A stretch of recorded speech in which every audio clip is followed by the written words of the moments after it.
NCERT audio books द्वारा प्रस्तुत है कक्षा 6 की इतिहास की पाठ्य पुस्तक हमारे अतीत। प्रस्तुत है पाठ्य पुस्तक का चौथा अध्याय। क्या बताती हैं हमें किताबें और कब्रें। हमारे इस ऑडियो बुक की सफलता इस बात पर निर्भर करती है कि आप अपने आप को कल्पनाशील गतिविधियों और सवालों की मदद से सीखने और सीखने के दौरान अपने अनुभवों पर विचार करने का कितना अवसर देते हैं। यह पाठ्य पुस्तक सोच, विचार और विस्मय, छोटे समूहों में बातचीत एवं बहस तथा हाथ से की जाने वाली गतिविधियों को प्राथमिकता देती है। पाठ्य पुस्तक के अंत में कुछ सवाल हैं जिसका जवाब आपको इस ऑडियो बुक में ही मिलेगा, अतः आपसे अनुरोध है कि प्रस्तुत अध्याय को एकाग्रचित मन से सुनें ताकि आप सवालों के सही जवाब दे सकें। तो आइए अब शुरू करते हैं चौथा अध्याय। क्या बताती हैं हमें किताबें और कब्रें। पुस्तकालय में मेरी। जैसे ही घंटी बजी, शिक्षक ने छात्रों को अपने साथ आने को कहा। आज वे पहली बार पुस्तकालय जा रहे थे। मेरी ने देखा कि पुस्तकालय उसकी कक्षा से काफी बड़ा था और वहाँ किताबों से भरे कई रैक थे। कोने में एक अलमारी थी जो मोटी मोटी किताबों से भरी थी। मेरी को एक अलमारी खोलने की कोशिश करते देख शिक्षक ने कहा, उस अलमारी में अलग अलग धर्मों से जुड़ी हुई महत्वपूर्ण किताबें हैं। क्या तुम्हें मालूम है कि हमारे पास वेदों का भी एक संग्रह है। उद्धरण चिन्ह। मेरी सोचने लगी, वेद क्या है, चलो पता लगाएं। दुनिया के प्राचीनतम ग्रंथों में एक। शायद तुमने वेदों के बारे में सुना होगा। वेद 4 हैं, ऋग्वेद, सामवेद, यजुर्वेद तथा अथर्ववेद। सबसे पुराना वेद है ऋग्वेद, जिसकी रचना लगभग 3500 साल पहले हुई। ऋग्वेद में 1000 से ज्यादा प्रार्थनाएं हैं जिन्हें सूक्त कहा गया है। सूक्त का मतलब है अच्छी तरह से बोला गया। ये विभिन्न देवी देवताओं की स्तुति में रचे गए हैं। इनमें से 3 देवता बहुत महत्वपूर्ण हैं, अग्नि, इंद्र और सोम। अग्नि आग के देवता, इंद्र युद्ध के देवता हैं और सोम एक पौधा है जिससे एक खास पेय बनाया जाता था। वैदिक प्रार्थनाओं की रचना ऋषियों ने की थी। आचार्य विद्यार्थियों को इन्हें अक्षरों, शब्दों और वाक्यों में बांटकर सस्वर पाठ द्वारा कंठस्थ करवाते थे। अधिकांश सूक्तों के रचयिता सीखने और सिखाने वाले पुरुष थे। कुछ प्रार्थनाओं की रचना महिलाओं ने भी की थी। ऋग्वेद की भाषा प्राक संस्कृत या वैदिक संस्कृत कहलाती है। तुम स्कूल में जो संस्कृत पढ़ती हो उससे यह भाषा थोड़ी भिन्न है। हम जिन किताबों को पढ़ते हैं वे लिखी और छापी गई हैं। ऋग्वेद का उच्चारण किया जाता था और श्रवण किया जाता था, न कि पढ़ा जाता था। रचना के कई सदियों बाद इसे पहली बार लिखा गया। इसे छापने का काम तो मुश्किल से 200 साल पहले हुआ। संस्कृत और अन्य भाषाएं। संस्कृत भाषा भारत यूरोपीय भाषा परिवार का हिस्सा है। भारत की कई भाषाएं असमिया, गुजराती, हिंदी, कश्मीरी और सिंधी, एशियाई भाषाएं जैसे फारसी तथा यूरोप की बहुत सी भाषाएं जैसे अंग्रेजी, फ्रांसीसी, जर्मन, यूनानी, इतालवी, स्पेनिश आदि इसी परिवार से जुड़ी हुई हैं। उन्हें एक भाषा परिवार इसलिए कहा जाता है क्योंकि आरंभ में उनमें कई शब्द एक जैसे थे। उदाहरण के लिए मातृ संस्कृत माँ, हिंदी और मदर अंग्रेजी शब्द को देखो। क्या तुम्हें इनमें कोई समानता नजर आती है।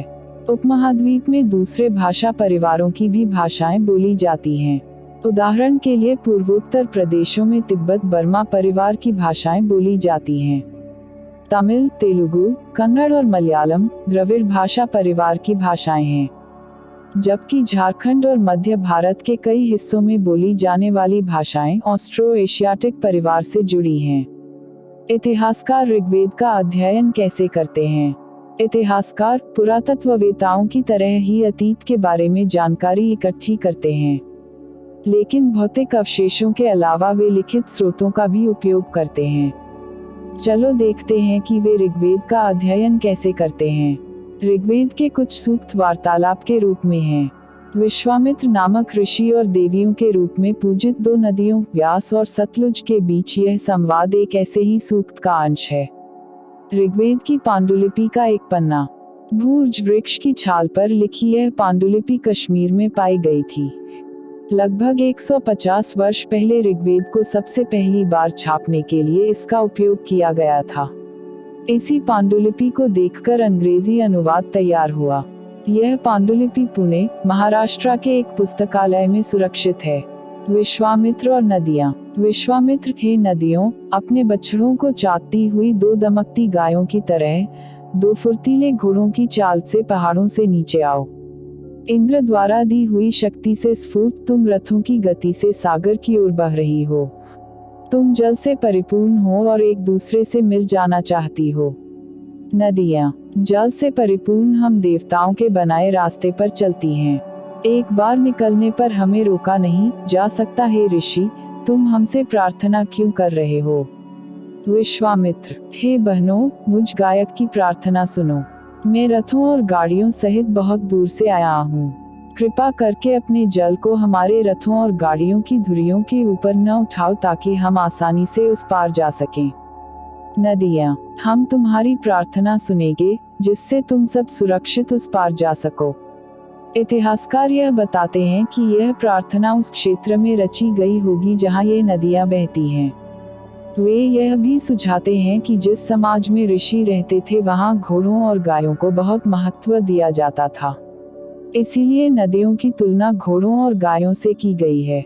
क्या तुम्हें लगता है कि रथ भी महत्वपूर्ण थे? अपने जवाब के लिए कारण बताओ। प्रार्थना की पंक्तियों को दोबारा पढ़कर यह बताओ कि उनमें परिवहन के लिए किन किन साधनों का उल्लेख है। ऋग्वेद की प्रार्थनाओं में अन्य दूसरी नदियों, खासकर सरस्वती, सिंधु और उसकी सहायक नदियों का भी जिक्र है। गंगा और यमुना का उल्लेख सिर्फ एक बार हुआ है। मवेशी, घोड़े और रथ। ऋग्वेद में मवेशियों, पुत्रों और घोड़ों की प्राप्ति के लिए अनेक प्रार्थनाएं हैं। घोड़ों को लड़ाई में रथ खींचने के काम में लाया जाता था। इन लड़ाइयों में मवेशी जीत कर लाए जाते थे। लड़ाइयाँ वैसे जमीन के लिए भी लड़ी जाती थीं जहाँ अच्छे चारागाह हो या जहाँ पर जौ जैसी जल्दी तैयार हो जाने वाली फसलों को उपजाया जा सकता हो। कुछ लड़ाइयाँ पानी के स्रोतों और लोगों को बंदी बनाने के लिए भी लड़ी जाती थीं। युद्ध में जीते गए धन का कुछ भाग सरदार रख लेते थे तथा कुछ हिस्सा पुरोहित को दिया जाता था। शेष धन आम लोगों में बांट दिया जाता था।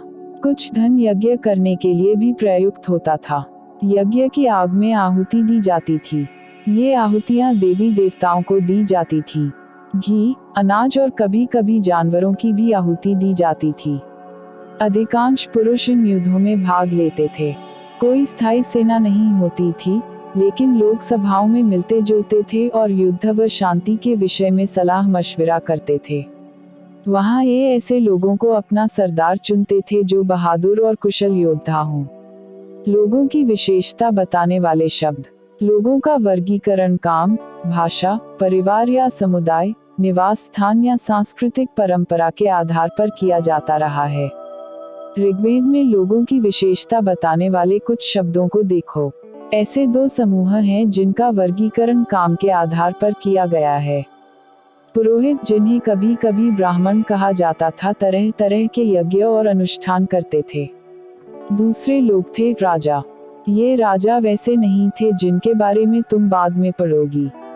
ये न तो बड़ी राजधानियों और महलों में रहते थे, न इनके पास सेना थी, न ही ये कर वसूलते थे। प्रायः राजा की मृत्यु के बाद उसका बेटा अपने आप ही शासक नहीं बन जाता था। जनता या पूरे समुदाय के लिए दो शब्दों का इस्तेमाल होता था। एक था जन, जिसका प्रयोग हिंदी व अन्य भाषाओं में आज भी होता है। दूसरा था विश, जिससे वैश्य शब्द निकला है। ऋग्वेद में विश और जनों के नाम मिलते हैं, इसलिए हमें पुरु जन या विश, भरत जन या विश, यदु जन या विश जैसे कई उल्लेख मिलते हैं। जिन लोगों ने इन प्रार्थनाओं की रचना की वे कभी कभी खुद को आर्य कहते थे तथा अपने विरोधियों को दास या दस्यु कहते थे। दस्यु वे लोग थे जो यज्ञ नहीं करते थे और शायद दूसरी भाषाएं बोलते थे। बाद के समय में दास शब्द का मतलब गुलाम हो गया। दास वे स्त्री और पुरुष होते थे जिन्हें युद्ध में बंदी बनाया जाता था। उन्हें उनके मालिक की जायदाद माना जाता था। जो भी काम मालिक चाहते थे उन्हें वह सब करना पड़ता था। जिस युग में उपमहाद्वीप के उत्तर पश्चिम में ऋग्वेद की रचना हो रही थी, उसी समय दूसरी जगहों पर एक अलग तरह का विकास हो रहा था। देखो वहाँ क्या हो रहा था। खामोश प्रेरी कहानी महापाषाणों की। ये शिलाखंड महापाषाण, जिसमें महा का मतलब बड़ा तथा पाषाण का मतलब पत्थर है, के नाम से जाने जाते हैं। ये पत्थर दफन करने की जगह पर लोगों द्वारा बड़े करीने से लगाए गए थे। महापाषाण कब्रें बनाने की प्रथा लगभग 3000 साल पहले शुरू हुई। यह प्रथा दक्कन, दक्षिण भारत, उत्तर पूर्वी भारत और कश्मीर में प्रचलित थी। कुछ महापाषाण जमीन के ऊपर ही दिख जाते हैं, कुछ महापाषाण जमीन के भीतर भी होते हैं। कई बार पुरातत्वविदों को गोलाकार सजाए हुए पत्थर मिलते हैं, कई बार अकेला खड़ा हुआ पत्थर मिलता है। ये ही एकमात्र प्रमाण हैं जो जमीन के नीचे कब्रों को दर्शाते हैं। महापाषाणों के निर्माण के लिए लोगों को कई तरह के काम करने पड़ते थे। हमने जो कार्यों की सूची बनाई है उन्हें क्रमबद्ध करो। गड्ढे खोदना, शिलाखंडों को ढोकर लाना, बड़े पत्थरों को तराशना और मरे हुए को दफनाना। इन सब कब्रों में कुछ समानताएं हैं। सामान्यतः मृतकों को खास किस्म के मिट्टी के बर्तनों के साथ दफनाया जाता था, जिन्हें काले लाल मिट्टी के बर्तनों के नाम से जाना जाता है। इनके साथ ही मिले हैं लोहे के औजार और हथियार, घोड़ों के कंकाल और सामान तथा पत्थर और सोने के गहने। लोगों की सामाजिक असमानताओं के बारे में पता करना। पुरातत्वविद यह मानते हैं कि कंकाल के साथ पाई गई चीजें मरे हुए व्यक्ति की ही रही होंगी। कभी कभी एक कब्र की तुलना में दूसरी कब्र में ज्यादा चीजें मिलती हैं। यहाँ एक व्यक्ति की कब्र में 33 सोने के मनके और शंख पाए गए हैं। दूसरे कंकालों के पास सिर्फ कुछ मिट्टी के बर्तन ही पाए गए। यह दफनाए गए लोगों की सामाजिक स्थिति में भिन्नता को दर्शाता है। कुछ लोग अमीर थे तो कुछ लोग गरीब, कुछ लोग सरदार थे तो दूसरे अनुयायी। क्या कुछ कब्रगाहें खास परिवारों के लिए थीं?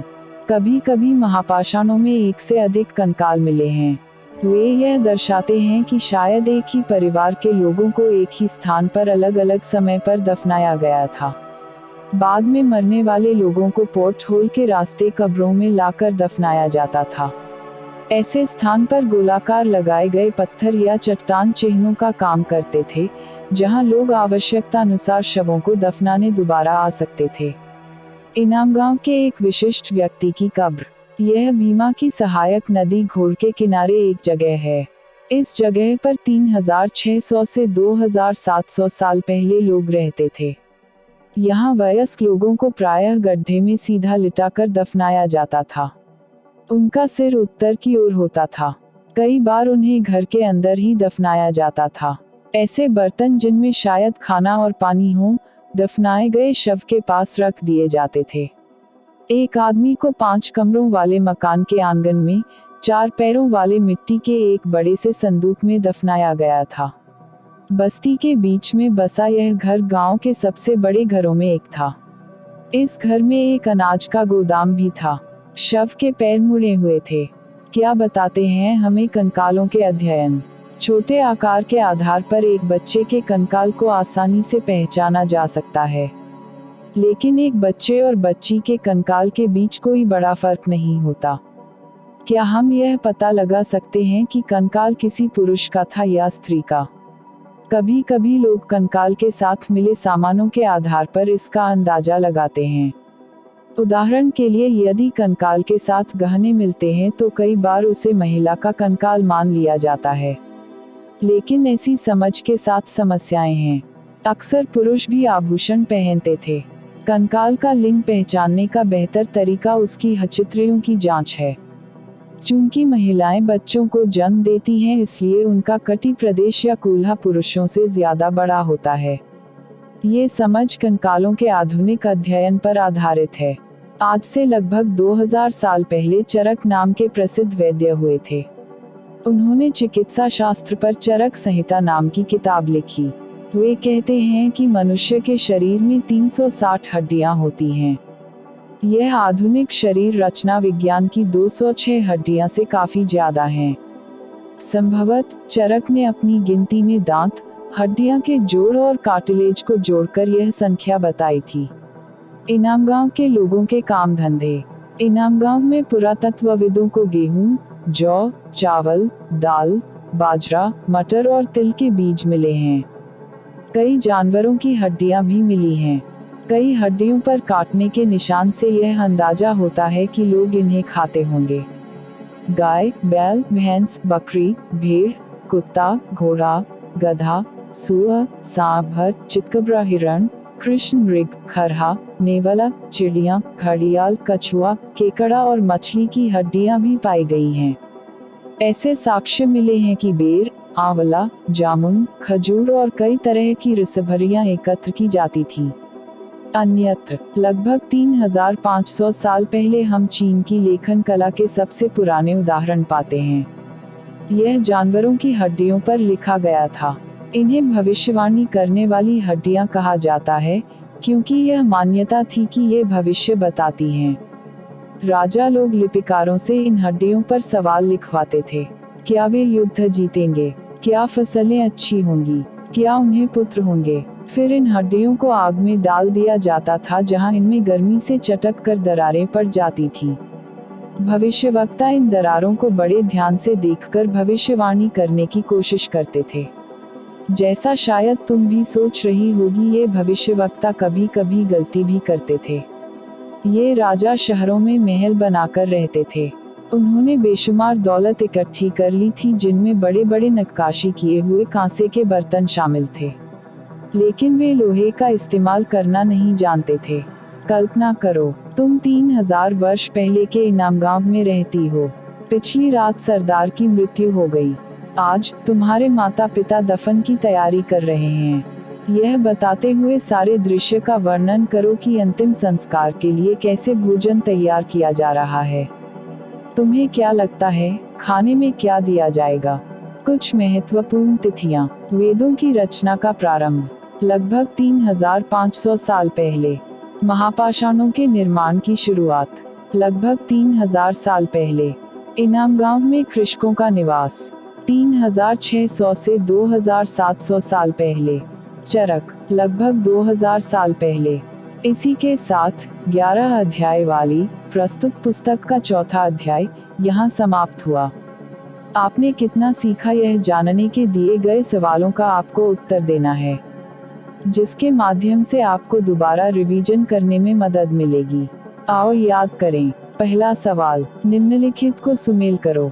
खंड अ, सूक्त, रथ, यज्ञ, दास, महापाषाण। खंड ब, सजाए गए पत्थर, अनुष्ठान, अच्छी तरह से बोला गया, युद्ध में प्रयोग किया जाता था, गुलाम। आओ चर्चा करें। दूसरा सवाल, आज हम जो किताबें पढ़ते हैं वे ऋग्वेद से कैसे भिन्न हैं? तीसरा सवाल, पुरातत्वविद कब्रों में दफनाए गए लोगों के बीच सामाजिक अंतर का पता कैसे लगाते हैं?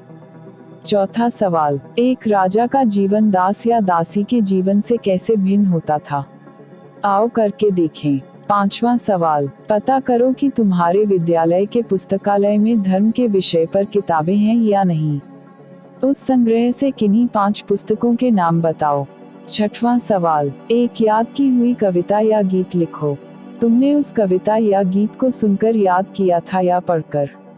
सातवां सवाल, ऋग्वेद में लोगों का वर्गीकरण उनके कार्य या उनकी भाषा के आधार पर किया जाता है। नीचे की तालिका में तुम 6 परिचित लोगों के नाम भरो। इनमें 3 पुरुष और 3 महिला होने चाहिए। प्रत्येक का पेशा और भाषा लिखो। क्या तुम उस विवरण में कुछ और जोड़ना चाहोगी? उम्मीद करते हैं आपने प्रस्तुत अध्याय को ध्यानपूर्वक सुना और सवालों के सही जवाब भी दे दिए। अगर आप किसी सवाल का जवाब नहीं दे पाए तो अध्याय को फिर से सुनिए, जिससे आप इस अध्याय के संपूर्ण सवालों का जवाब दे सकें। अगर हमारी ये ऑडियो बुक आपको लाभप्रद लगे तो आप इस ऑडियो को उन्हें भी शेयर करें जिसको इसकी जरूरत है, जिससे वो भी इसका लाभ ले सकें। अब हम आपसे मिलेंगे इसी पाठ्य पुस्तक के 5वें